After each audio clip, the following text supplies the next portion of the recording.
Sabi sa inyo, pag muna ano si Junjun. Jun! Oh, ilaw ha. Ang tagal nilang hindi umuwi dito sa Pilipinas. 4 na taon na yan. Ayan. Oh. Thank you. Ang babait ninyo. Thank you.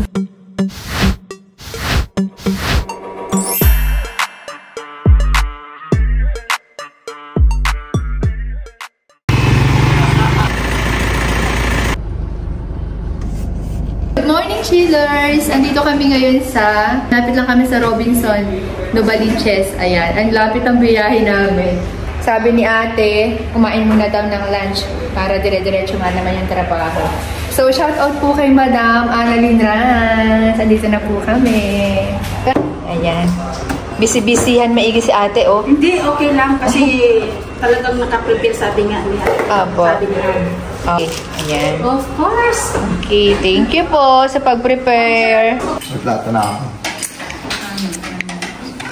May sinigang din pala, hindi ko napakita. Ano na kayo? Turi. Lumpia. Oo. Ako. Malapit lang naman ho ay. Ito pa, okay. Ano? Okay na po. Ate, meron. Pagkabas kumamba na ng ano. Hindi ka lang. Kailangan laya natin. Kailangan laya? Uy, madama. Ako pa laya. Okay, hata. Ito muna natin bago. Okay.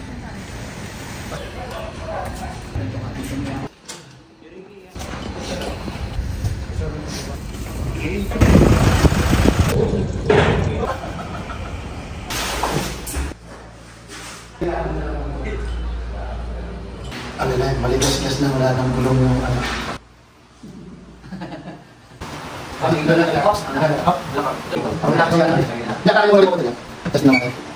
Masisira to. Pwede itong makayod. O, testing daw. Doon daw nila idadaan.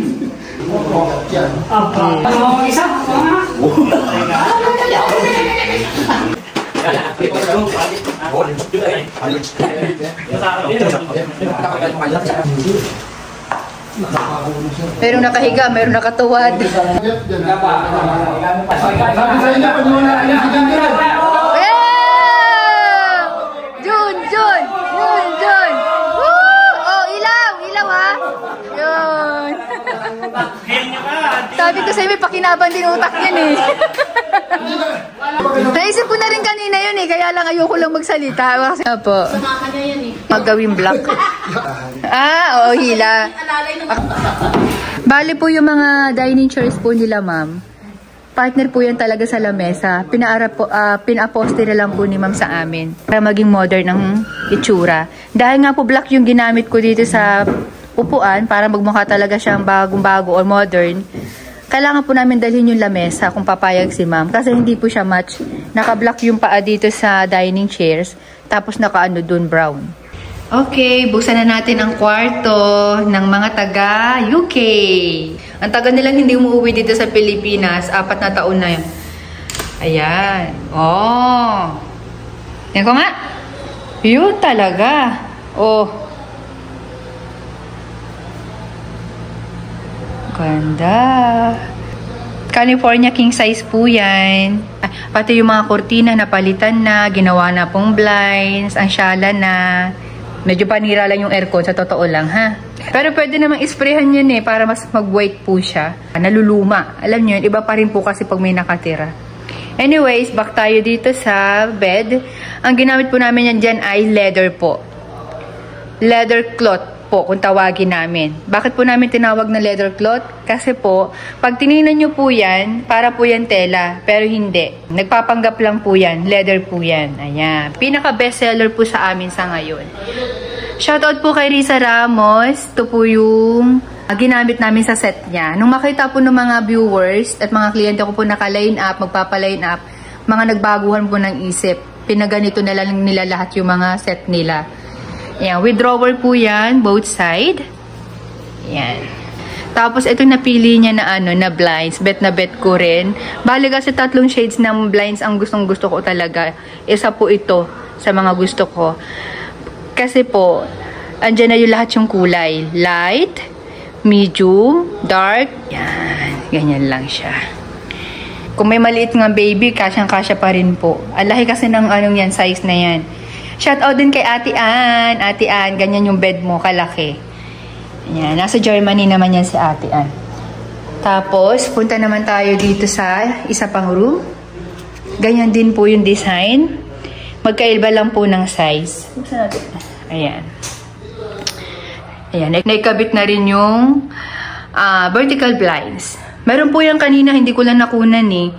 Ayan. Pinalitan lang namin kasi super humihingi na ng hostisya. Lumang-luma na po. Oh. Match na match po ang mga blinds na yan sa kulay ng bed. At Korean blackout. Ayan. So, buksan natin to. Yan talaga. Oh. Yan. Ito talaga nagigigil ako eh. Kanina pa eh. Kanina ka pa ha. Tingin ko hindi naman talaga ito yung kulay niyan eh. White yan. Kaya lang dahil sa katagalan kaya siguro naging yellow na. Anyway, hindi naman nangingialam yan. Nagpapapansin lang po siya. Dito tayo. Oh. Yan. Yan, ganda na ng mga kwarto nyo. Nagsyala-syala na. Tapos meron pa po dito isa. Ayan, maraming i-retouch dito sa bahay daw nila pag uwi nila. Doon na po kasi sila nakatira sa UK. Ayan. Ganda. With drawer, syempre. Ayan. Ito may inayos sila kanina. Hindi ko rin nakuha ng video. Muntik na daw bumagsak yung salamin. Ay, yung ilaw. Asa na ba yun? Ano ba nangyari? Ayan na, okay na. Naikabit na pala. Nakalaylay na daw kanina yan. Buti na lang, sinabi ni ate. Dito naman tayo ngayon ulit sa baba. At ipapasok na po yung sopa. Pinahinto ko sila chilas eh. Kasi nagsushoot ako sa baba. Pinapasok niya nila yung sopa. Marami po kasi akong mga clip na hindi ko nakukunan. Dahil wala na, tapos na ang ano. May nanalo na po.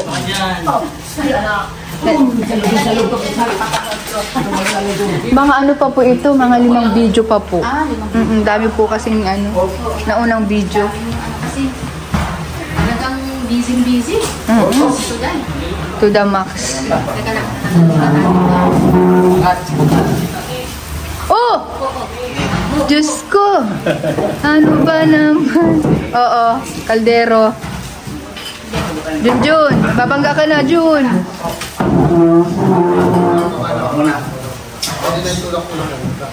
Sumikop yung bahay. Alam niyo ba, Chiris, ang ginagawa namin? Gusto ko na magpagawa ng maraming ganyan. Kasi ganun din po eh. Lagi kami nagpi-free ng ganyan pag kailangan. Saka yung Ottoman with storage po. Tapos, dilihan na kayo. Ayo, so continuous daw po ang kain. At si Binig po. Ay, sa inyo yan. Yeah. So, bali po mangyayari yata, itong part na to, gagawin po yung kwarto soon. Magiging kwarto na daw yan.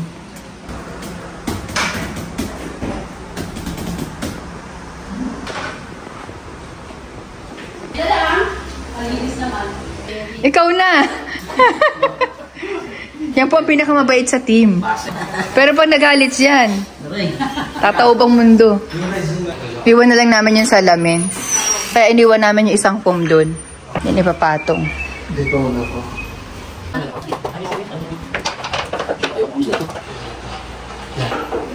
Kalas.